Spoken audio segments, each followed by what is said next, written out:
Recent టైమ్స్‌లో మేము అంతేరా కిచెన్ అండ్ బార్‌కి చాలా విజిట్ చేశాము. అక్కడ ఫుడ్ టేస్ట్ ఎక్సలెంట్ ఉంటుంది. యాంబియన్స్ కూడా చాలా బావుంటుందనమాట. అయితే ఈరోజు నా హస్బెండ్ బయటికెళ్ళి వస్తూ తనకెందుకో చికెన్ బిర్యానీ తినాలనిపించి అంతేరాకి వెళ్ళి పార్సెల్ అయితే తీసుకొచ్చారు. ఏమేమి ఇచ్చారో వాళ్ళు మీకు ఇక్కడ చూపిస్తున్నాను పార్సెల్‌లో. జనరల్‌గా అందరూ ఇచ్చేలాగే ఈళ్ళు కూడా మిర్చికా సాలన్, గ్రీన్ చట్నీ అండ్ దహి ఇవన్నీ ఇచ్చారు. మేమైతే చికెన్ బిర్యానీ ఆర్డర్ చేశాము. నార్మల్‌గా రెస్టారెంట్‌కి విజిట్ చేసినప్పుడు ఎప్పుడు చికెన్ బిర్యానీ అయితే ఆర్డర్ చేయలేదు. Nalli gosht biryani, chicken fry piece biryani, రాజుగారి కోడి పులావ్ ఇవన్నీ ట్రై చేశాం గానీ, నార్మల్ బిర్యానీ ట్రై చేయలేదని అదైతే తీసుకొచ్చారు. చూడటానికైతే చాలా బావుంది. దాంతో పాటు స్టార్టర్‌లో అయితే ఈ చికెన్ పకోడా ఆర్డర్ చేశాము. అక్కడ రెస్టారెంట్‌లో విజిట్ చేసినప్పుడు ఎక్కువ కొత్తిమీర చికెన్, అంతేరా చికెన్ వింగ్స్ అండ్ కోడి చిప్స్ ఇవన్నీ చాలా బాగుండేవన్నమాట. స్టార్టర్స్‌లో ఎక్సలెంట్.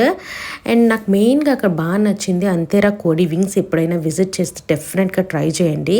ఈ బిర్యానీలో 2 పీసెస్ వచ్చాయి. 2 కూడా బ్రెస్ట్ పీసెస్ వచ్చాయి. జనరల్‌గా బ్రెస్ట్ పీసెస్ మేము ఇష్టపడము, హార్డ్‌గా ఉంటాయని. బట్ ఈ పీసెస్ మాత్రం చాలా టెండర్‌గా, సాఫ్ట్‌గా ఉన్నాయి. బాగా నచ్చింది.